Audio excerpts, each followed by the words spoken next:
Hey, welcome to episode number 49 of the Canadian Prepper Podcast. We're recording on January 5th, 2020. My name's Eric. I'm the host of the show. I'm based in Southern Ontario. I'm a hunter, target shooter, ham radio operator, VE3 EPN, and computer geek. I got into preparedness when I was working frontline emergency services, witnessed an over-reliance on emergency services during major events, such as ice storms, power outages, etc. I started a small preparedness company to help people get prepared and be able to look after themselves for at least 72 hours, if not longer. My name is Ian. I live on Vancouver Island. I'm an outdoor enthusiast, sports shooter, reloader, and my farm's designated handyman. Oh, that's me. I'm Alan, and I got caught with beer in my mouth. My friends and family call me a safety nerd. My background as a first responder has focused me on safety over everything. I teach first aid, coach my family and friends to be better prepared, locksmith by trade, and have worked in the physical security industry for more than 20 years now. I have to really tip my hat to you for the first-hand experience and investigation you're doing for the podcast topic tonight. That is good. It's the research is important. It is. Otherwise, it's hearsay, right? This is all personal knowledge. Fair enough. Absolutely. All right. My name is Tyler, and I'm broadcasting from my 5-acre homestead here in northwestern Wisconsin, USA. Since purchasing my first house, I have been working to turn my property into a self-sufficient homestead with an emphasis on preparedness. My name is Andrew. I'm a recovering libertarian, competitive shooter, and a firearms instructor at Ragnarok Tactical, and I'll be your regularly scheduled host at the OG CPP, Canadian Patriot Podcast. I'm also a home brewer, and I've been doing that for 5 years, which is, I think, why I've been invited on the show. Well, we just like your beard. It's majestic. And other reasons, of course, yeah. If you want to help support the show and keep the Canadian Prepper Podcast on the air, please buy a T-shirt. Eric, you're showing one off right now, aren't you? Fantastic T-shirt. I've got one in stealth mode here. It's hard to see, but The offset is you can get those T-shirts at rapidsurvival.com. All proceeds from sales keep the lights on, the backup generator fueled. All right, if you enjoyed the show, please take a few minutes and like us on Facebook at facebook.com/Canadian Prepper Podcast, and you can submit a review on iTunes. Also, we want your feedback, good or bad, and even if there's a topic you want us to cover, you can email us at feedback@prepperpodcast.ca. All right, so we've got some intoxicating content for you in this episode. We're going to start off with some preparedness-related articles. Next, we'll be letting you know how we've improved our preparedness since our last episode, and we're going to get into the main topic of this episode, being off-grid alcohol production. Let's move into some news. Alan, got some articles? The article that I put up here is something that should be of shock to nobody. Unless you are living under some kind of rock and do not have access to any news source at all. You know that the U.S. dropped a bomb on an Iranian general last week at some point. And since then, tensions have escalated a little bit. There's been some retaliation, some protests. There's a little bit of back and forth. And this post comes from the Financial Times, showing that Iran is backing cyber attacks on U.S. interests. So far, they say that it's only attacked private sector and that they can't launch any kind of major attack on public grid controls. So your water and power are likely safe for now, but it likely means that if they go further, they might be able to disrupt banking or things like that. So not a bad idea probably to stock up on fuel, food, and cash. If this probably shouldn't be your trigger to do that, but if you have been listening to us and put this off, now's a good time to have a few days worth of things on hand, just in case things go down. It might take a little bit of time to get everything back up in order. Also, keep a really good eye on your bank accounts for the next little bit. Yeah, everything's all interconnected now, right? So they want to launch an attack if they've got the capability. Well, they can. Yeah, yep. I had an article from it was actually the DHS, Department of Homeland Security. They issued where am I at here? Oh, I lost my spot now. All right, here we go. DHS, Department of Homeland Security, issued a National Terrorism Advisory Bulletin on January 4th. So detailing, they said Iranian leadership and several affiliated violent extremist organizations publicly stated they intend to retaliate against the United States due to that the bombing that took out their their revolutionary leader. They said, at this time, we have no information indicating a specific credible threat to the homeland. Iran and its partners have demonstrated the intent and capability to conduct operations in the United States. Previous plots include, among other things, scouting and planning against infrastructure targets and cyber-enabled attacks. So they're warning us to also be prepared for cyber disruptions, suspicious emails, network delays. So like Alan was saying, make sure you pull out some cash, maybe make sure your tank's full, fill up the extra gas cans, all that basic stuff. Now's a good time to make sure you're keeping up with it. So yeah, good to think about. Mhm. I think everybody plans for the cyber attack angle of things. It's still a relatively new thing, so Right. it's good to keep that in mind and think about it, because if they decide to attack those kinds of systems, well, we rely on them every day. So If you go back about 15 episodes or so, you can hear Eric geeking out about how to do that properly. Yep, we did the cybersecurity episode, so a good one to brush up on if you want some info there. Mhm. For myself, I've got a news article here. It's out of Halifax. It's in regards to the Canadian Red Cross, and just saying, giving you a few things that you can maybe do for New Year's resolution in regards to preparing or getting your preparedness set up a little bit more robust. So they list off things like creating an emergency plan and a kit, downloading the Canadian Red Cross Be Ready app, taking a first aid course. Hey, that's a good idea. Look at that. And then signing up for swimming lessons, all kinds of little things, but some things that you can maybe add to your resolutions if you haven't already failed to meet them, or you've decided to just throw them out the window, because it is the 5th already. So, And guys, just to sidebar on that, that app is actually pretty incredible. It's something that I promote each and every class that I teach. It's an offline app, and it's a great reference for what do I do if, because most people out there, they take first aid every 3 years because they have to, and they don't think about it afterwards. But if you're ever in a situation where you're not sure what to do, it will refresh you. If you ever happen to be exceptionally bored, there are some quizzes and good stuff on there.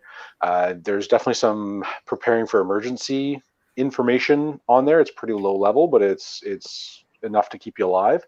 But I think the coolest thing, especially if you travel, there's actually an audio file for each country alphabetically about how to call for help and how to ask for an ambulance, and tell them your location in the native language.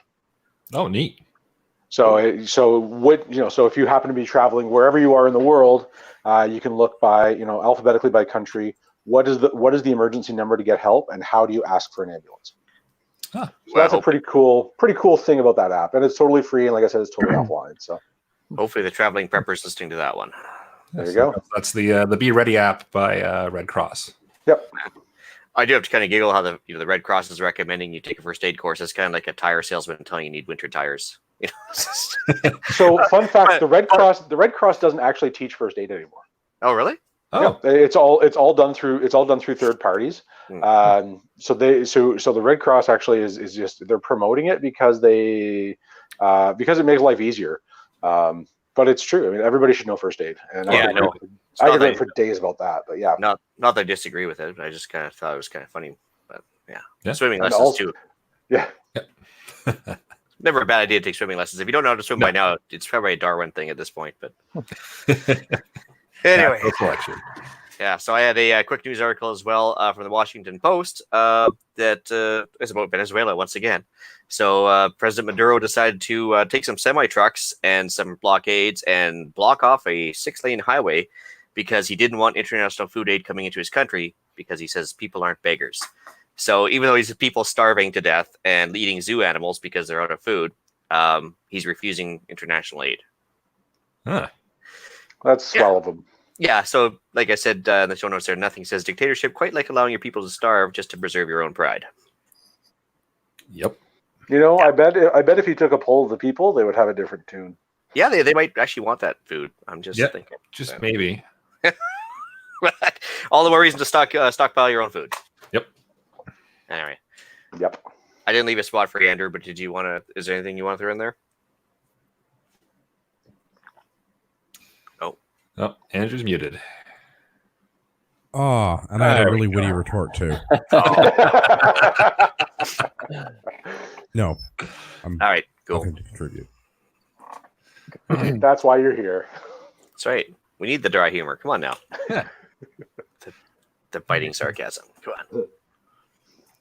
And Tyler, you already covered your off about DHS, right? Yeah, yep. Yeah, I won't get too much All into right. that. So we'll move into what we've done lately for our preps then. For myself, because I missed that section of the last episode because my little guy was screaming all the way through it.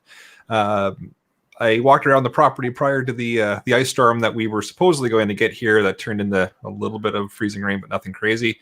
But they were forecasting it to be quite the nastiest of storms. But so I walked around, moved a few things away from the tree lines, checked the generator, make sure that the oil was good. Everything was fine there.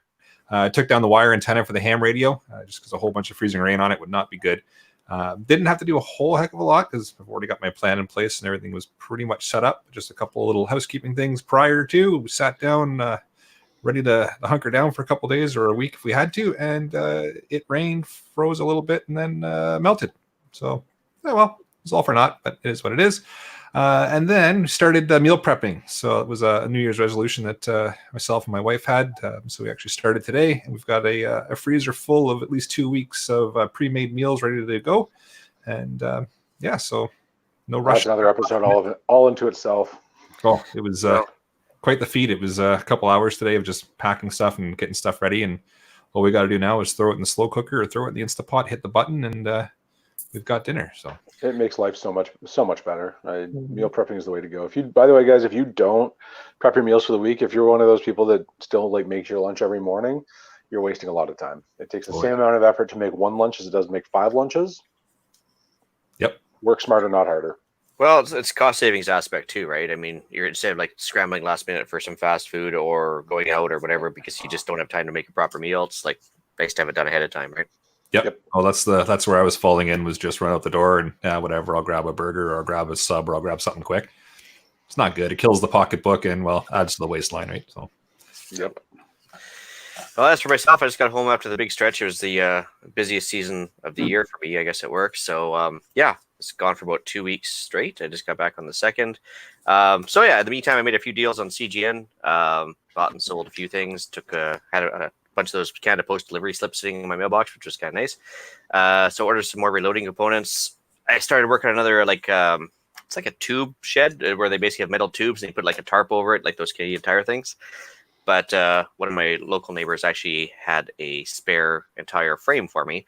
So I just took that off of them, and I'm going to go out and buy the tarp here next.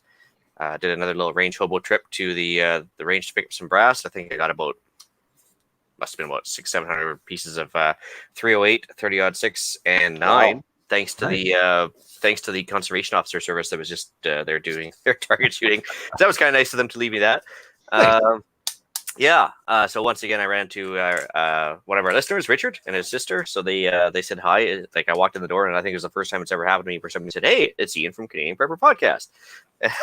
Oh, look at that. I was like, "Hey." But yeah, so that's kind of neat. And then, yeah, I went to Cabela's today and turned in my gift certificate from my mom for a brand new knife. And it's kind of funny because I sent her a picture of it and it said Gerber on it. And she goes, "Hey, do the people that make baby food make knives?" I was like, yes, they do. Sure, why not? So you can open up a can of baby food. Yeah, so exactly. In case that last minute, you kind of have to jam that can open or whatever. Yeah. But I was carrying around an SE5 around the acreage, and it was just way too heavy and way too much blade for me. So I figured this would be a nice little farm blade for me. So it'd be fantastic. Today I went to one of my local mentors there, and he taught me how to take the bead and tire off a rim and replace it because I had a couple flat tires off my ATV trailer there. So of course, go there and I'm all thumbs and trying to work the machine properly, which is a big fancy, like those little bead machines and everything else. Never done that since high school. So that was always entertaining and humbling. So thanks for his patience on that one. And that was another skill learned today. So that was pretty much it for me. Nice. Well, I broke down and acquired a snowblower. We've been lucky this winter so far, but multiple inches of snow that are coming down right now outside tell me that it's going to be a snowy one. So I got a snowblower for the first time in my life. It's another engine I'm going to get to learn how to maintain. Added some more cans to the reserve, stocked up on a few clearance items that were out there, some TP and garbage bags that I found. one of the things that was kind of a practical application, back just before Christmas, my little guy tossed his cookies all over the back of the car on the way home from dinner, which is why I was not on that podcast on the 22nd, on that episode. And so I discovered that I was not adequately prepared for something like that.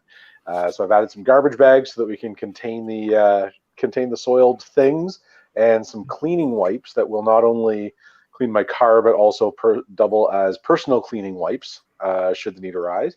And in that particular case, I was able to just kind of update him, or take him out of his clothes and put him into the rain gear that's in my kit, which was comically large, but it's entertaining.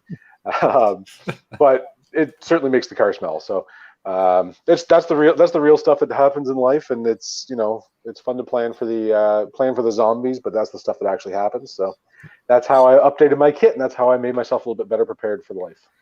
If it makes you feel better, actually, I got a snowblower dropped off at my place for a negotiable price to be determined yet. Not that we really need it that often here, but when we do, because it hovers above and below freezing so much, you want to get the snow off the driveway as fast as you can.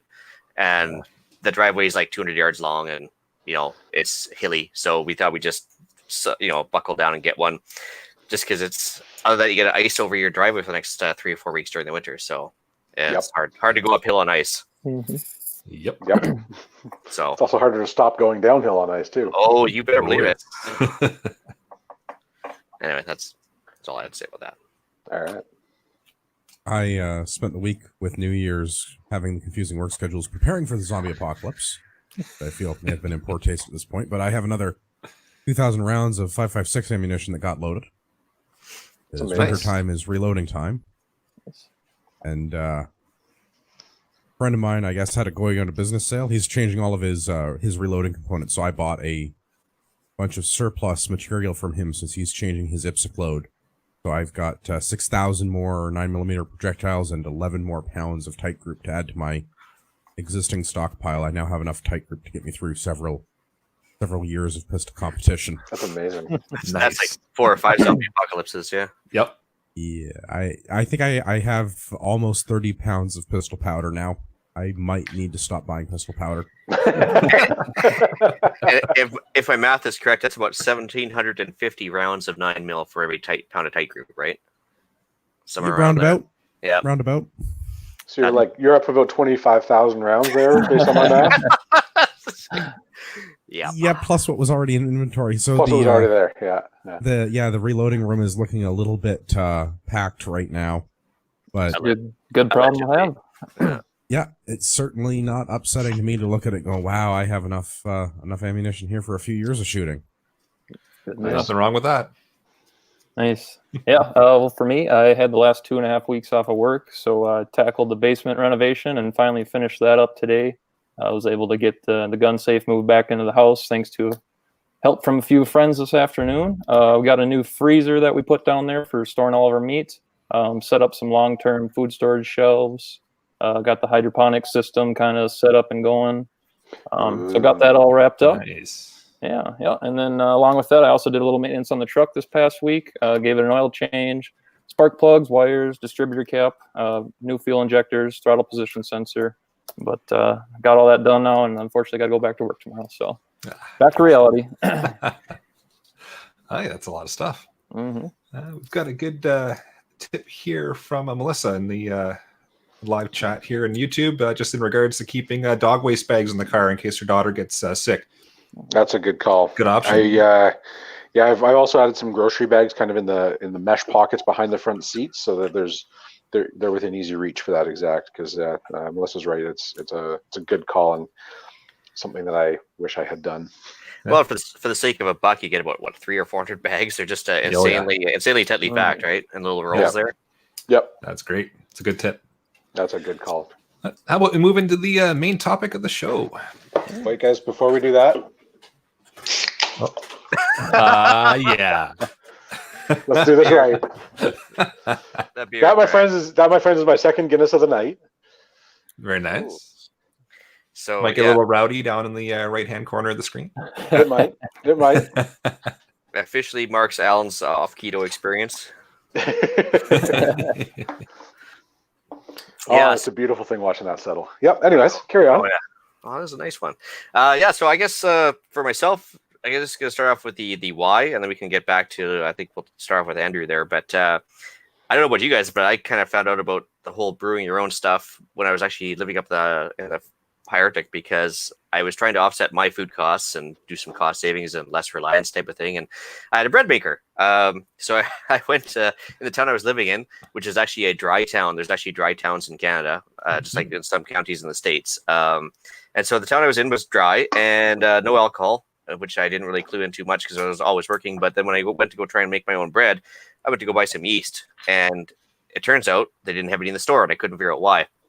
So then I actually had to go to the manager, and he's like, "We need a permit for it," and he needed to import it. So I was like, of course, I'm only 21 at the time, and I was like, but why? I have no idea.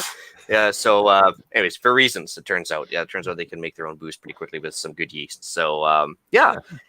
So as well as making your own bread, it turns out making your own booze, you can have some cost savings to be had. So more cost savings, more dollars for preps. So I think it's a good reason to talk about it tonight, eh? And the bread helps with the hangover. It sure does.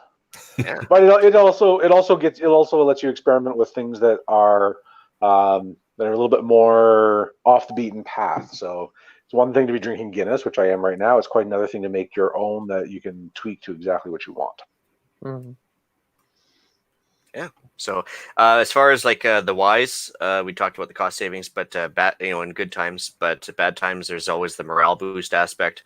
Pain meds, depending on whether or not you believe that actually works. Disinfectant, as far as like splashing the old vodka on the wound if you had to, I suppose. Income stream in abnormal times, I wouldn't recommend trying to sell it on the side right now. The government wants their tax. They do. Small batches of starter fluid. Well, maybe the Molotov cocktails if you really got the zombies creating a moat around your house or something. Yeah, and then actually, I want to talk to you guys about this one, and you guys tell me what you think of this barter, because a lot of people talk about it on the interwebs, and my personal feeling is like, okay, so you're dealing with a person with addiction issues, they're scrambling for booze, and they know that you have it, and if you give them maybe even once, then you say no, then what? Yeah, they know you've got it or the ability to make it. Mm-hmm. Yeah. So I was like, yeah, barter could be a thing, but I'd probably limit it to just like people that I trust, and if they had something else to offer in return, like, besides obviously valuables, like just saying if they have eggs and you have booze or whatever, maybe just like a kind of an actual trade thing versus an income stream. Mm-hmm. Yeah. I would be say careful about it's who I best to told had it. Yeah, keep it within your group. Yeah. But within your group, it's the difference between man, this is the worst day of my life, and it's the worst day of my life, but I'm okay to try again tomorrow. Mm-hmm. Yeah. So I guess we start off with making beer first. Andrew, you want to take over from this one? For sure. I've been making beer for about 5 years now at home in a couple of different styles. I've never done the extract stuff, but I can speak about it. I've seen it done, and I've helped people that have done it, but it's not my cup of tea. And we went directly in. That's East. We're not talking about cups of tea, Andrew. It's true. Well, we will be shortly, kind of. We went directly to brew in a bag, all grain in a bag on the stove, and from there we've gone on to 5-gallon all grain kits on a propane burner in the garage. So I'm not by any means got the fancy brew house set up, but we do pretty good with the 5-gallon all grain kit that I've got going. So it's not quite the grocery store beer kit you're talking then. No, a little bit more involved, but there's nothing wrong with the kit. It's certainly a starting place, and a lot of the tools, once you have them, like a hydrometer is a hydrometer. It doesn't matter if it's the one that came with the kit or the $6 one that you buy separately. You just need a tool to measure the alcohol content. So the kits are a good cheap way to get started and get all the basic equipment together. Yep. You're going to need 4 things to make beer. Well, 5 things really. The 5th one is patience. But the things that matter most are hops, grains, yeast, and water. Then the waiting. The waiting is the hardest part. There's a song. Always drink a beer while you're waiting. I drink quite a few beers while I'm making beer usually. So I guess the really super high level overview. Hops is a flower. It's used to make beer bitter. we're actually using the cone, not the actual petals of the flower, but you put the hops in the beer. It acts as a preservative. The alpha acid content of the hops is what dictates the bitterness of the beer. So different alpha acid amounts will turn out to be different IBUs when you go to actually get figuring out how bitter your beer is. Hops also come in a bunch of different strains, and that changes the flavor of your beer, and you're more than welcome to mix those about. So the trend in the microbrewing industry right now is to make India Pale Ales with as many kinds of hops as possible, because if it doesn't taste like you're licking a forest full of pine trees, it's not hoppy enough. And when you see hops growing in the field, that's the stuff that's on like the wood trellises or whatever, right? Is that what I saw in Ontario? Yep. We have a bunch in southern Ontario because the climate's good for it. There is some hop production in BC and Quebec. But yeah, it's big 20-foot tall wire trellises. Usually they look like they're held up by sort of small telephone poles. It's a big vine plant. Yep. Your grain is primarily going to be a barley. There are other grains that get used in beer. So a lot of cream ales and a lot of American-style lagers, you're going to also encounter corn. So all of your big macro brews like Budweiser and Labatt and stuff, you're going to find corn heavily featured in those recipes.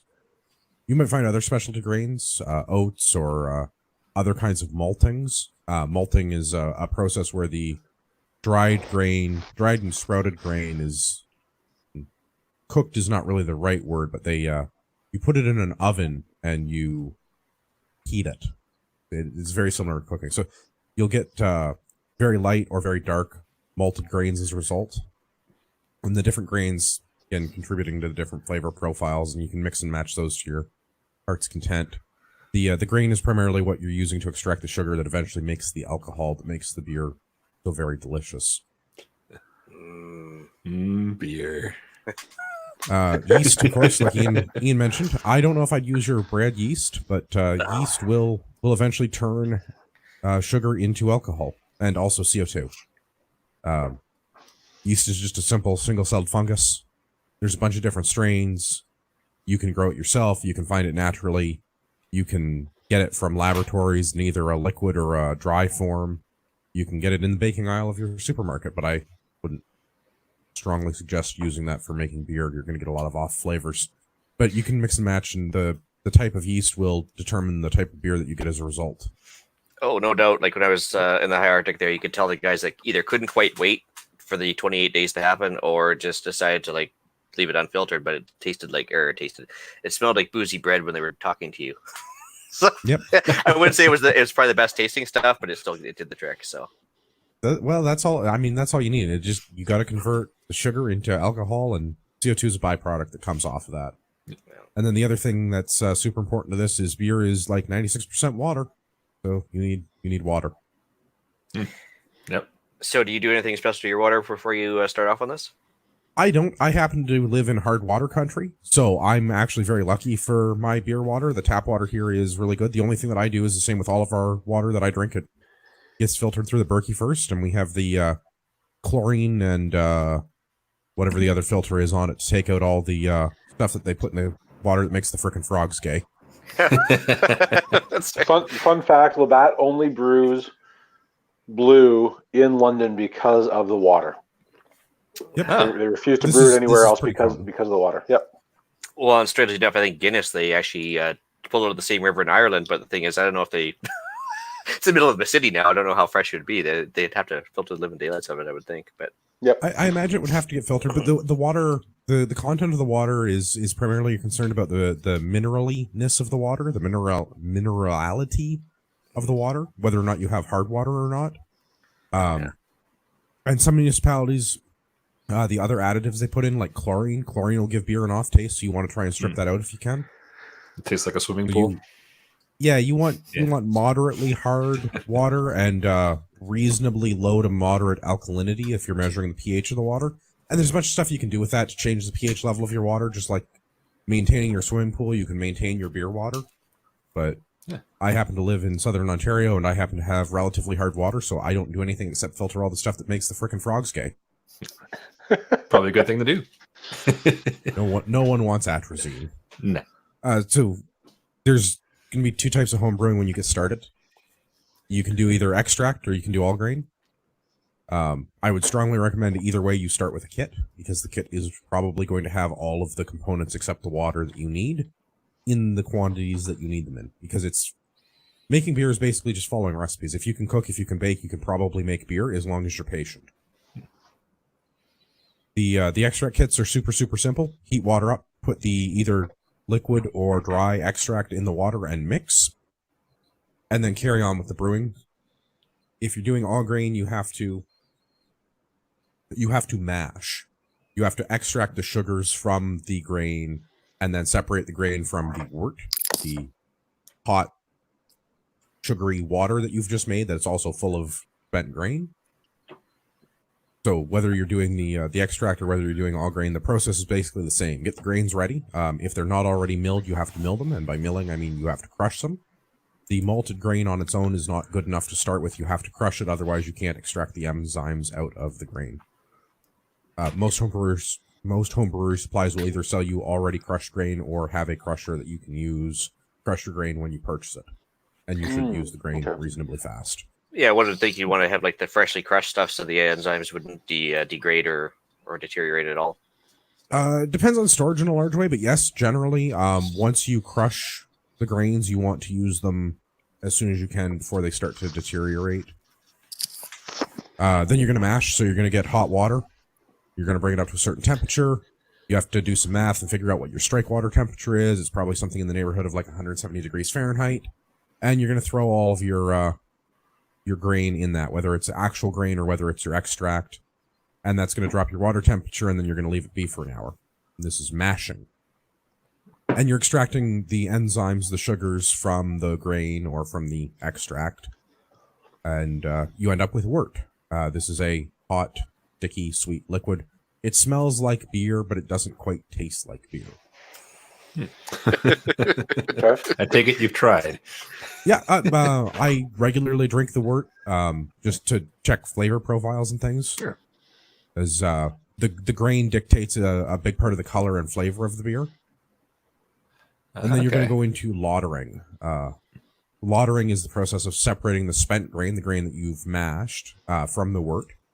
So you can do this in a mash lauter tun, or you can do it on a lauter tun, or you can do it with a strainer, or if you want to do like brew in a bag to start with, you put everything in what is effectively a big tea bag, and you dunk the big tea bag in the water, and then you lift the tea bag out, and I hope that you had your Wheaties that morning, because a couple of pounds of wet grain starts to weigh a lot more. It was a couple pounds dry, now you've added water, so good luck standing there and holding it. I used to do that in the kitchen when we did 3-gallon batches with 25 or 30 pounds of grain. Yeah, now, it's heavy. Andrew, once you're done with that mash, does it have any value afterwards? Like, it can't be reused, can it? Some people do use the mash. I turn mine into compost. I know of other people that use theirs as baking additives because it is effectively whole grain. You can make like, if you're making bran muffins, you want even more grain, you use a little bit as a topping. Okay. There's nothing wrong with it. Chickens will eat it too. That wouldn't surprise me. I don't have chickens to feed it to. Like I say, I compost mine, but there's nothing brewing wise that you can do with it, but I'm sure it does have other residual purposes, animal feed, and I've heard of people using it as people feed because there's nothing wrong with it. They put it into their baking. Okay. But it is going to be a large volume of grain. If you're doing a 5-gallon batch beer, you're probably looking at something like I don't know, about 10-ish pounds of grain. Yeah, that's So a lot it's of enough grain. that Dry pounds. Okay. Cool. Yep. The That's a lot amount of grain that you use dictates your alcohol content, so you should reference this in your recipe. If you're doing like a double imperial Russian stout, it's going to be like 18% by alcohol. That's going to be something stupid for a 5-gallon batch. You're going to be like 40 pounds of grain or something silly. That's And awesome. part of this has to do with the efficiency of your brew house. Just because you used a lot of grain doesn't necessarily mean you're going to get a lot of alcohol. It depends on how your wort production and your lautering process work. Inefficient brew houses, you lose a lot of the sugar content, or you don't actually extract it from the spent grain. So you have to look at how you're dealing with that. Multi-vessel brewing that I can touch on is probably the right way to do it. The brew in the bag stuff is not particularly efficient, but it's cheap and easy to get into. The extract stuff is pretty much whatever it says on the package is what you're going to get, because there's no real way to screw it up. The extracting part has already been done.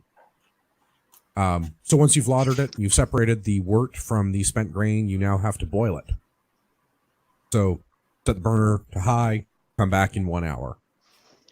Beer is basically always done in increments of 100, or an increment of an hour. It's going to take you an hour to get your water hot enough. It's going to take you an hour to mash. It's going to take you an hour to lauter. Not really, but probably. It's going to take you an hour to boil. During the boil is also when you're going to add your hops. Depending on the recipe, you're going to add hops at different amounts and different intervals during the boil process. What you're doing is reducing the volume of water and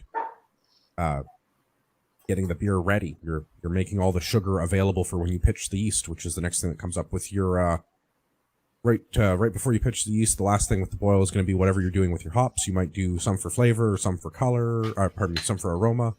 Depending on if it's flavor or aroma, that dictates on when it goes in during the boil. And then you need to separate the hops out. Hops usually comes as pellets, so they take the hop plant, they crush it up, and they give it to you. And it looks like a small animal feed, like it's for rabbits or some other small animal, right? When you put it in the water, the pellets explode all over everything, and then you have to separate that out from the wort again. So whether that's done with a strainer or whether it's done with a hop sock or some other method. Then you're going to pitch your yeast. So you have to cool the beer, probably taking it out of the lauter tun. You're probably putting it into something else, or you're doing like me, you're putting an immersion chiller into the lauter tun. And I'm recirculating ice water inside of an immersion chiller to bring the temperature of the beer from a boil to as close to room temperature as I can get it. There's a bunch of different ways to do that. There's a bunch of different kinds of chillers you can do it with. When we started, I used to just do it in an ice bath in the sink with a 3-gallon batch. I just take my stock pot full of beer, dump it in the sink full of ice water. Eventually, the temperature comes down. The faster you can cool it, the better it's going to be.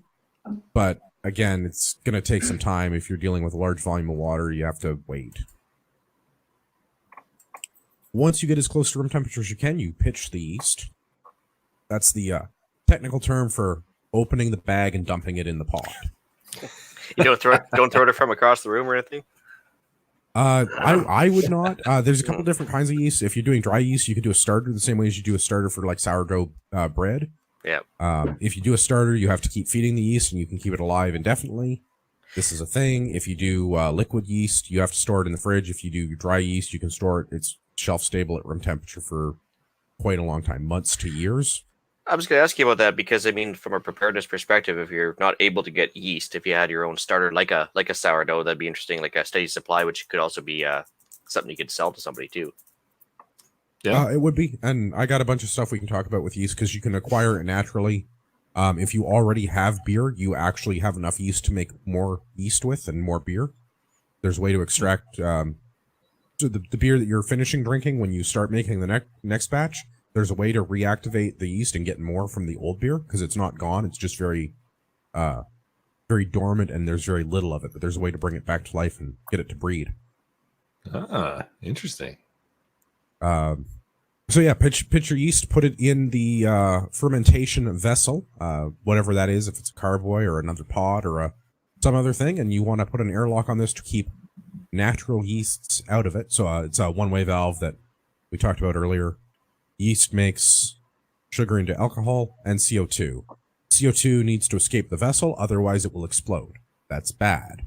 Then we don't have beer, and we have to clean up glass. Makes for entertaining learning lesson too. An airlock is the way to go. There's a couple of different styles, but basically it's just like a one-way valve that allows the CO2 to vent off. And this is where your patient comes in. You're fermenting. Fermentation of beer takes 3 to 4 weeks-ish. Depending on the beer, and then you can do a bunch of other stuff if you're lagering beer. So like the type of beer that is called a lager is for a reason. Or if you're doing any sort of other maturation with your beer. But at a bare minimum, you're probably looking at about 3 weeks. The way that I do it, we do a primary and a secondary fermentation. The majority of the excitement happens during the first week. So we do a primary that lasts 1 week. And then we move it to a clean second carboy. and we do a secondary fermentation that lasts 2 weeks, and then we go into our bottling phase. Bottling is a highly personal thing for brewers. If you're doing it commercially, you're probably putting it into bottles on an assembly line or on a canning machine, and then labeling it and sending it out. If you're home brewing, you're doing either kegging or home bottling. I do home bottling, which means I also do natural carbonation. Kegging is another option where you're going to put it into a special type of refrigerator that holds a keg. Probably not the same size keg as at your local sports bar, but a pony keg or a half keg or a quarter keg or an eighth keg or some other variety of keg. And you're going to have the keg and a source of CO2 in your device of refrigeration, whether it's a converted fridge or a keg fridge or a converted other thing that holds your keg. And you're using the CO2 to artificially carbonate the beer when it's poured, versus naturally carbonating where you're adding a little bit more sugar and reactivating the yeast at the point where you bottle it, and then you need to let things bottle condition for a little bit because the yeast is alive again, and it's going to turn out more CO2 and a little bit more alcohol, and this is the point in time where occasionally home brewers will blow up bottles. I'm proud to say I've blown up exactly one bottle in my career. Well, actually, I was going to ask you to touch on that too, because there's a certain, I guess, fine point there where you can bottle too early, or you can also like bottle flat beer, but also, yeah, like there has to be a certain point where the alcohols stop being produced, the yeast is turned down, and that's the time to bottle, right? So it's so I guess that's kind of when we're talking about the fermentation process. The reason that we're waiting that 3 to 4 week period is for all of the available sugars from the wort to have been metabolized by the yeast and converted into alcohol and CO2, hopefully. And you'll probably get a bunch of fallout in the carboy or whatever you're fermenting in your fermenter. There'll be a layer of gunk that forms on the bottom. This is all grain that wasn't properly filtered, or leftover pieces of hop that weren't filtered, and also the waste products of the yeast. So it's dead yeast. When you go to bottle, there's math involved. All of this is brewing beer is all science. The reason we write down everything we do is because it's science. If we just made it up, it's not. So just like cooking or recipes or anything else, you write down what you do and then it's like official. There's a way to calculate how many atmospheres worth of CO2 you need to produce to properly carbonate your beer. Assuming you've waited long enough and the initial fermentation, the yeast is all gone dormant, you're going to add a small amount of cane sugar or something similar to your fermented wort, which is just flat beer at this point. It's perfectly acceptable to drink, and it has your correct alcohol content and everything else. It just is flat. Depending on how much sugar you add at that point when you bottle is going to determine exactly how carbonated your beer ends up, give or take. There's some things that can go wrong with that. You can still end up with over or under carbonated beer at that point, but generally 5-gallon batch of beer, you add something like a half a cup of cane sugar and you're good to go. Interesting. Yeah, so I mean that's more or less the process. Most of it's waiting around.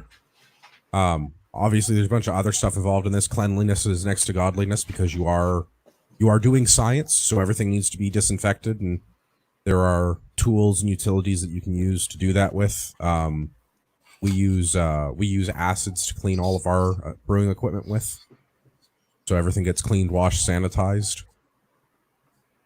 I don't know. Is there particular things you guys wanted to dig deeper into with brewing? I guess maybe just the best way to get started. Like, what would your advice be for somebody that's never done it before? Start small, grab a book, hopefully get a friend that knows what they're doing. Go to your friend's house. It's easier for them to clean up. But I mean, honestly, start small. You can do a 1-gallon batch on your stove in your kitchen right now without really much in the way of fancy equipment. You probably have a big stock pot that you use once a year to make like a big thing of gravy or a big thing of potatoes in. If you can do a gallon of water in it, it's big enough. You've got a big enough pot. The homebrew kits are not bad. There's a bunch of, you can get them on Amazon. Chapters sells them from time to time. The kits are not bad. The kits are not amazing. But the thing with the kits is it comes with a recipe. It comes with all the stuff already in the correct proportions, so you don't have to mess with recipes that you don't know. It'd be like, if I asked you to make beer from scratch, it'd be like asking you to make muffins without ever having made muffins before. You wouldn't know where to even start. So good way of putting get it. a kit. Yeah, get a kit and do something easy. This is not the time to do the Russian double imperial stout. That's going to be 28% when you're all done. Do something that doesn't require a lot of specialty grains, like a pale ale or like a something that's equivalent to like a macro lagered beer. Like do a knockoff of a Budweiser, something it's going to be easy to drink, and it's probably going to be like hay or straw colored, and it's got a nice white head, and it isn't really bitter, and it isn't really hoppy, and it isn't anything crazy.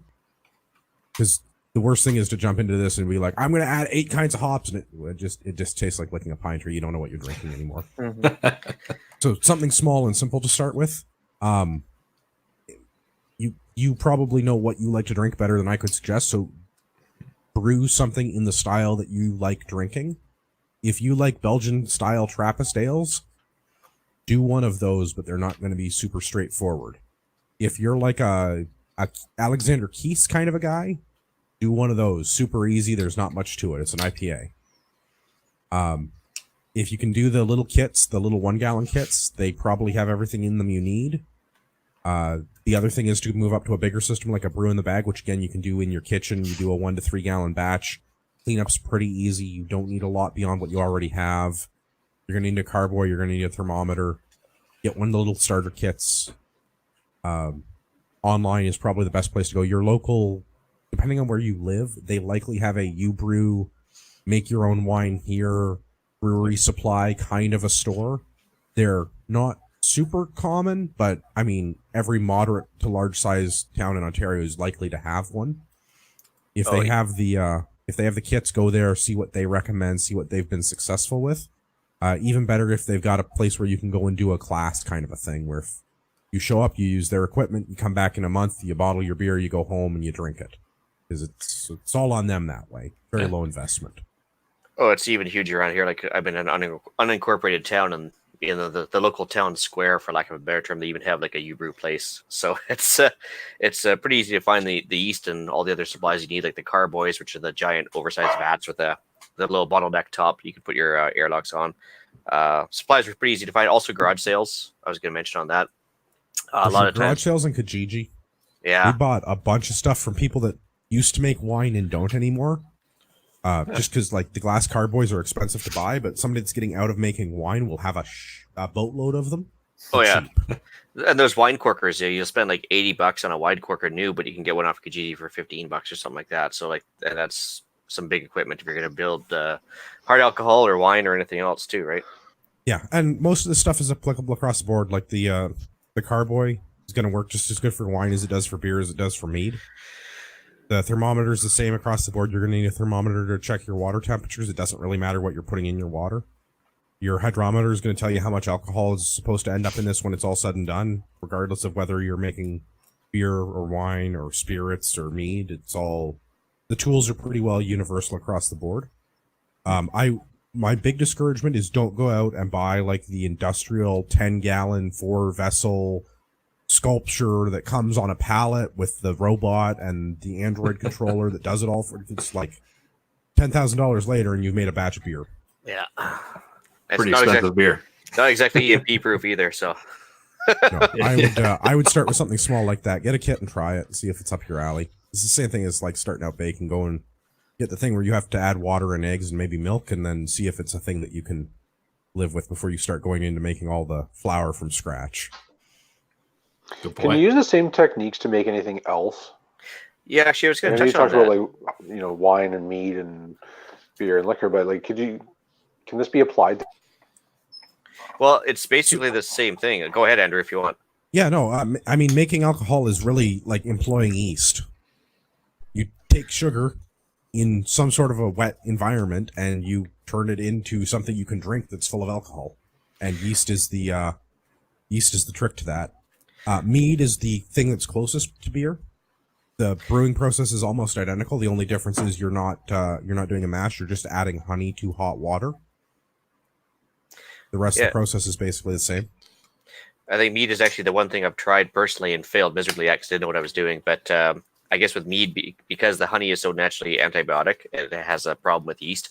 So you you have to add a little bit extra food for the yeast in the form of raisins, not just sugar, but actually something they can latch onto, which is where I failed. Ended up having really flat, kind of yeasty tasting mead. Didn't work so well, but that was back when I still had my honeybees. So it was an effort. I think when I'm retired, I'll probably get back into it more of a full-time hobby. But yeah, after having kids, booze will be a good thing. Sure. So yeah, one thing we should touch on here: it's not illegal to make your own booze in Canada. I know certain counties you know in what is illegal? Selling it. Selling it. Yeah. Because you failed to pay the excise tax. Yeah, if the government doesn't get their cut, they don't like that at all. So I think, Tyler, you can probably correct me on this one, but I'm sure there's a lot of counties in the States where you're still not allowed to make your own. I'm not sure about beer. I know higher content alcohols, moonshine, that kind of stuff is pretty much illegal across the board, but I'm not too confident in beer. I haven't had much experience in any of this stuff, so... Yeah, so I mean, well, pretty much all of Canada, you can make your own hard alcohol, and there's no problem, as long as you don't sell it. Okay. So yeah, personal consumption, go ahead. So I've actually talked to a few coworkers about what they've all used to make their hard alcohol. And we talked about honey, but I have a bottle of blackberry wine given to me by one of the other local preppers, actually, for the local blackberries right behind the house here. But you can use everything from potatoes, like the Russian-style vodka. You can use corn mash, as in Jack Daniels. American corn liquor. Some Alberta rye. You can always use the actual There you wheat. go. There you go, to make some old rye whiskey. Rice to make sake, which is a glorified wine, basically. My brother-in-law does that. He actually uses rice, raisins, and a couple of little key ingredients, and does the carboy thing and makes his own wine with just spent rice that's been sitting around for too long. So that's for those of you with rice storage in 5-gallon buckets with Mylar bags and stuff. If it's getting too old for your liking, hey, there's a good use for it. You saying that people you have listening to to the take a podcast might have soccer that? Yeah, some might have that in 5-gallon Mylar sealed oxygen absorbing bags. But anyway, the other thing, one of my coworkers actually mentioned the other day, they use horse feed, which sounds funny, but it's basically just corn, oats, and barley is all it is. So it's called cob, and they make their own moonshine out of it, and they say it's delicious because it's like molassesy. It has like a very molassesy smell and texture to it. So then it turns out almost like I guess for lack of a better term, like a more of a rum style, but it's yeah, they said it's very, very good.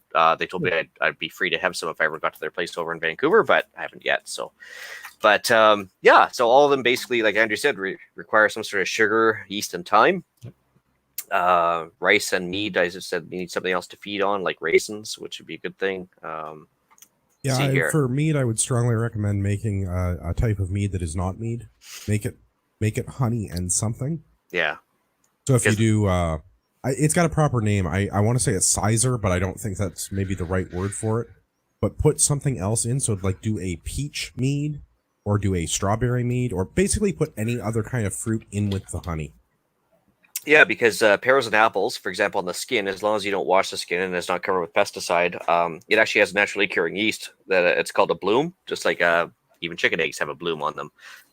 But yeah, you can use the natural yeast on pears and apples to make your own cider without having to go and source your own yeast. So yeah, if you're going to do that with a sake, that's a thing to do. But no matter what yeast you use, it's going to create alcohol content. With hard alcohol, unlike beer doesn't get high enough to do it, but the higher the alcohol content gets in the hard alcohol, the faster it's going to kill off the yeast bacteria. So end up having to do this like vicious cycle where you have to add more yeast and more sugar and to get the alcohol content the way you like it before it finally kills them all off. So it's a bit of a battle thing. It's a personal, how do you describe it? Personal technique, I was told. I haven't done this myself, so I'm just all going by what people have told me so far. But basically, general rule, more sugar, higher boost percentage. Pretty straightforward. That's basically how it works. The exception to that is maybe for distilled spirits. Yeah, so next line. There you go. So so with a lot of stuff, like you're going to be making the same thing. You're going to make a mash. You're going to want to heat it up and let it sit for a while. But then the time comes where you have to actually extract the alcohol from the mash. Well, you're not making just a direct liquid per se. You're actually like getting the liquid strained out. Then you got to boil it again. And now you're going to take that evaporated vapor off that liquid and run it through a still, that's where you see the coiled tubes. And basically there is something at the beginning and the end of the fermentation process when you distill it that's called the heads and tails. And that's basically producing ethyl or wood alcohol. And that's the stuff that makes you go blind. So if you're making moonshine, basically in your evaporating, basically a pot of stuff that you want to distill, you want to make sure you throw out the first couple ounces and the last couple ounces of what you're making, because it's basically going to be the stuff that makes everything rude. So that's just a heads up. Might want to do some more investigation before you make your own booze on that one. Yeah, I keep putting on the list of things I want to try is home distilling. Yeah, that's a little more involved. What I have some friends that do it, and again, like you can do it in your kitchen with a small still, and it's not significantly different from what I'm already doing with making beer. Yeah. So I'd very much like to get on the home distillation train, because there's a bunch of stuff that I can do with beer that's great, like drink it, but I can't do anything super cool with it, like run my truck. Which, if I made Everclear, I probably could. Yeah. The other thing you mentioned there, Andrew, too, is like stopping the fermentation at a certain point. You can retain sweetness in certain, ciders, alcohol, beer. If you want to have a sweeter texture or sweeter notes to it, you can actually cut off the sugar content and add it the last minute before you bottle. That'll maintain a little sweeter. Yeah, back sweetening. Yeah. The other thing we is didn't talk about cider at all. We should touch on cider. Yeah, go for it. Okay, so that's where we turn apples into alcohol. Yeah. So just like your regular cider, it needs to be unpasteurized for this to work. So the cider you're buying at the local grocery store, you're not going to be able to turn into hard cider. But the cider that you might buy from your local agricultural community, you may be able to get unpasteurized and just let it sit. Or the local hippie store where they got the 100% organic, unpasteurized stuff. You can usually get that in certain provinces. In some places, you can turn that into alcohol rather quickly. So the only difference with hard cider versus regular cider, the process is the same. Take apples and extract all the juices out of them. With hard cider, you add yeast and you wait patiently, and you let the yeast make alcohol for you. Well, and too, if you're in a colder climate, the colder parts of Canada where they don't really have apple trees, but they might have some pear trees, like some bitter pears or crab apples, you can also make what they call a perry, which is a pear cider. That's just another thing you can use. I also like pear cider, so I'm on board. Mm-hmm. Go ahead, Tyler. Oh, I got nothing. Oh, sorry. Oh, okay. So yeah, once you have the hard alcohol, one thing Colin from last week wanted to mention tinctures. Another use for hard alcohol. If you don't have, or if you don't want to use apple cider vinegar or vegetable glycerin, you can use alcohol that's 80 proof, which proof means like basically double or half the number, and that's what you get your percentage of alcohol. So if alcohol is 80 proof, it's 40% alcohol. If you use 80 proof or higher alcohol, you can actually make tinctures, which is a way to get, whether it be medicinal purposes or herbs or anything else, extracts into your body. It's one way to do it with a happy ending, so to speak, for the booze. So basically, yeah, you take the alcohol, stuff a bunch of herbs in it, let it sit, or what they call macerate, for a month or so. You can strain it out, throw the herbs back to the chickens or the compost heap, and then you've got what you call a tincture. So if you there's some here, like some plants behind the house that you can use for antibiotic purposes or health benefits, like if you want to have some sort of additives for your life, we call it like supplements. That's one way to do it. And the nice thing about using a booze is apple cider vinegar, if you use it for a tincture, it's only good for a year, and booze, it's pretty much good forever. So yeah, we've played around with tinctures a little bit. For people struggling with illnesses and things, a lot of them are good for anti-inflammatory and other diseases like that. But they're very easy to make. Like you said, you just add it into a jar and let it sit for a month or so, and it's done. Pretty much no effort.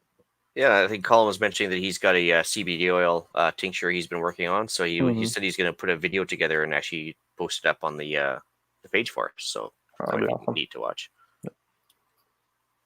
Yeah. Anybody else? I guess alcohol also just, I guess I'm not sure exactly how concentrated it needs to be or how high a proof or how high a percentage it needs to be, but it's a good cleaner, good disinfectant. Also works good for bug spray, things like that. Just trying to think of some other uses for alcohol. Bug spray? Bug spray, yep. Mm-hmm. Really? Yep. Oh. It's kind of a waste of booze. You ever had a drunk mosquito try to bite you? I think it has to do with the scent. But yeah. Yeah, I never thought about that. Anybody else? Well, I think we got it.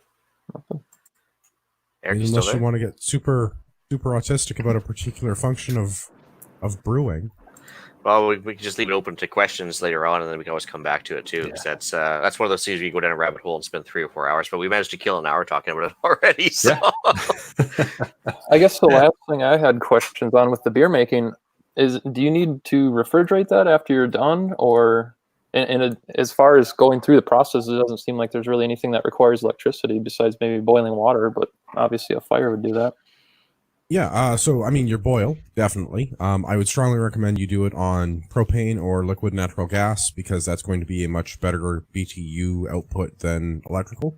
But you could definitely, like I did it on on an electric stove for years, Okay. and it was fine. When it comes to the fermentation process, temperature control is very important, but temperature control is like at or slightly below room temperature is good, so find a cool room in your house. You don't need to do anything beyond that. It doesn't need to be, it should not be in a warm room, and it should be out of direct sunlight. So if you have a cool, dry room, like a cellar or a place where you keep canned goods or anything like that, right around 21 degrees is kind of ideal for most yeast. Every yeast is a little bit different, but like right around there. And then if you're going to lager, you want that to be just above freezing, like as close to freezing as you can get if you're going to lager. Okay. Lagering is effectively the same process as cellaring with wine. You're gonna leave it in a cold, dark place for months, and it's going to change the flavor profile, and a bunch of yeast is going to fall off, and you're going to get better clarity, and a bunch of other things happen. But lagering takes a lot of time, and it has to be very cold. So possibly electricity for that. You may need a refrigerated space to get it that cold, depending on your climate. Once you're bottled, bottles are shelf stable, just like any other canned good. The shelf life on beer is probably a couple of months. It's going to be a little bit variable depending on your environment, but like cool and dry is good. Cold and dry is better. I refrigerate mine a day before I want to drink it. The rest of the time it just sits in the cellar or sits in the spare bedroom. Okay. Because the spare bedroom is close to the kitchen. That makes it a short trip for me to fill up the fridge. And beer does go bad, we discovered. We actually had some snow out in the shed here, and it's just like, oh, what happened there? And The biggest thing with beer going bad, I find, is actually swings in temperature. If you keep it cool, it tends to last for a long time. Like I'm currently drinking a red ale that I made in the summer that's just been kept in the spare room because I forgot there was a case of beer there. So it's like coming up on 5 or 6 months, and it's good as the day that it was bottled. Okay. But Nice. the big thing is avoiding the temperature swings, warmth, and direct sunlight. Direct sunlight will cause things to break down. Okay. We'll have to get Blizzard FPV there from the commentary if he wants to throw on a little feedback on how he makes his mead. We'd love to hear about it because that's Yeah, absolutely. I'd like to see where I went horribly wrong. I have a feeling I know, but anyway. Steal somebody else's recipe, see if it works better. Yeah. That's actually kind of funny because it used to be like mead was a cheap alternative, but now, I mean, with the price of honey the way it is, unless you're making your own, man, that's some pricey bottles you're making. Mm-hmm. So. Well, shall we move into the podcast challenge? Yeah, I guess so. So I just, for the podcast challenge, it was something kind of quick and easy. Try making a you brew beer for fun, or booze with whatever you may have handy. My idea, like floated earlier, is if you had some old rice sitting in 5-gallon buckets, you're not 100% sure it's going to have the nutritional value it used to. Maybe try making a sake. It's good hot and cold. Cost savings over regular beer is to be had there for sure from under the cost savings banner. And make sure you check your quality control often because, like Andrew said, it's part of the fun. Yeah, the quality control sterilization is everything. Yeah. Keep everything clean. If you think it's clean, it's not. Clean it again. Sanitize it some more. It can't be too clean. Good to know. Let's move into episode closing. So we got some upcoming events. All right, so we got the podcaster charity shoot hosted by Slamfire Radio on July 4th, 2020 in Balmoral, New Brunswick, which is the Rest to Goose Gun Club. It's going to offer a Stop the Bleed course featuring Gavin from Patriot Podcast, and the charity is still waiting on that to be announced. We've got the annual Preppers Meets coming up the second week of July in Desborough, Ontario. Always a good time. Usually runs Thursday through to the Sunday. All kinds of speakers, all kinds of topics. Camping's available. And yeah, it's just a great weekend to get out and meet some like-minded people and learn some new skills. And Andrew, you got TACOM? TACOM Canada 2020, September 11th to 13th. The Canadian Pro Gun Podcast. Wow, beer. The Canadian Pro Gun Podcasters Network will be in attendance at TACOM 2020. Your favorite podcasters will be on hand throughout the show, so make sure that this is the approved dad copy, right? Yes, this is. It is. I think I added the S. Don't worry. So make sure you stop by the booth to meet your favorites and pick up some swag, or drop by while we do our special live broadcast where we'll be talking to event organizers, guest speakers, and vendors about all of their new and must-have product. You can see details for the show at tacomcanada.com and stay tuned for ticket release details. That's going to be a good time. I think we've lost Alan for the day. Yeah, he had a few too many Guinness, I think. Fell off to the right of the screen there and disappeared. All right. So, yeah, we'll go into some shout-outs. So, just a quick shout-out to my wife. She's watching Little Guy here while I'm podcasting, so I appreciate her letting me escape the screaming little wonder for an hour or so while we do the show. It's much appreciated. All right. I've got one to our sole listener in Indonesia. I was actually going through our Chartables page there, and I was trying to figure out how we got one listener in Indonesia. So if you're listening, please tell us how you found out about the show. I'd love to hear. VPN access, you're welcome. Exactly. You beat me to it. Dang. Well, here I was hoping we really had some Indonesians listening. Also, shout out to Random Dave for the Slamfire Radio swag. I'm actually sporting it tonight because I figured he gave it to me. So, yeah, actually, I had this boomstick on loan since July, since the last podcast or charity shoot. We kind of made the rounds. There's a review on the Hunting Gear Guys YouTube channel with a Ruger PC carbine. That's mine.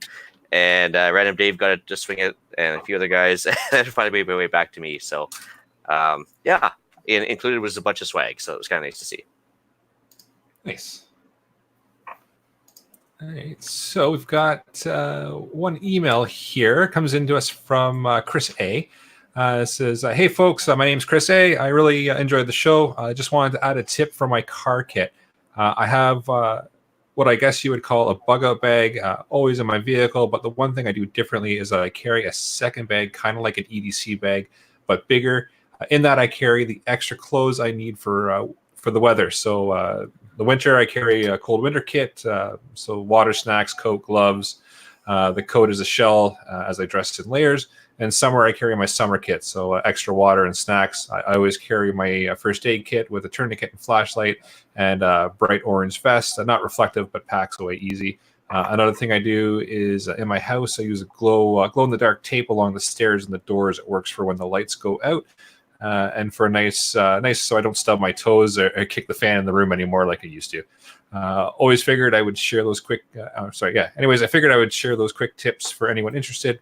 Something else I've been doing is a presentation for the kids in school that my kids go to see to raise awareness with the outdoors. I've also been working on a small kit that I can give to them to help if they become lost or help them survive the night. The kit will include 2 glow sticks, a space blanket, whistle, and a case for it all. I've had a few setbacks as I'm trying to source all the parts locally, but keeping it cost effective. Any tips, that would be awesome. Thanks for the awesome show. Look forward to the next show. I might know a company that has those things. Just saying. It might be Rapid Survival. So it may very well be. Yeah, just possibly. Yeah, I flipped them an email still. I haven't heard back, but Chris, if you're listening, if you want to email me back, I can probably find the items that you're looking for at a reasonable cost. So. And he finishes it off with just have a great day, and he signs it off, Chris A. So appreciate the email. Cool.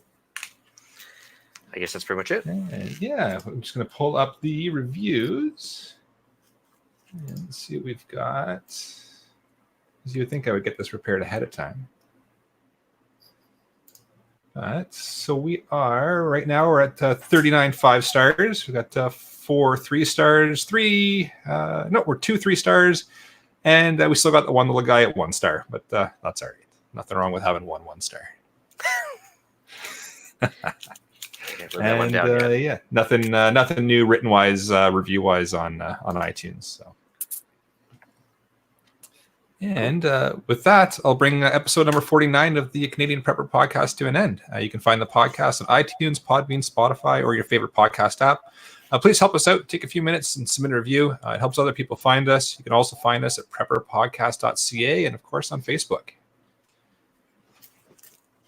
All right. Well, I'll take Alan's part there. We record these shows live on Facebook and YouTube. If you want an early peek at the shows, you can subscribe to the YouTube channel, Canadian Prepper Podcast, and click the notifications tab. It gives you alerts when we're going live. We can also be found on our Facebook page, which is Canadian Prepper Podcast. Yeah, and if you got any questions or advice for me, you can email into the show at feedback@prepperpodcast.ca. Andrew? You can contact me at ragnaroktech.ca. There you should buy all of your firearms accessories and first aid supplies. Have you got the barrels back on the site yet? Nope, barrels aren't on the site because I do not want to tempt the Shopify gods with shutting me down until we're moved over to the new commerce platform. Yeah. But can IBI barrels be found somehow? IBI barrels are definitely available if you get in touch with me, and my shipping rate is better than IBI's. Ah. All right. You can reach Ian directly by emailing me at theislandretreat@gmail.com. You can also find me tagging along with Andrew on Canadian Patriot Podcast, which is also available on iTunes and YouTube. There you can find us discussing more government waste, squirreling off on the constant firearms banter nowadays, and exposing the daily loss of freedoms we're facing, sadly. Okay, spoiler alert for tomorrow. Guns? It's not entirely gun content. Come on. It's also waste, fraud, and abuse. Oh, okay. Well, there you go. It's like back to normal again. Yeah. All right, so please check out Rapid Survival at rapidsurvival.com. You can get me there on the live chat while you're buying some prepper gear. You can also email me at feedback@prepperpodcast.ca. So thanks for joining us. You can tune in next episode. We're going to be covering off long-term storage of firearms, bottom of the lake, and valuables.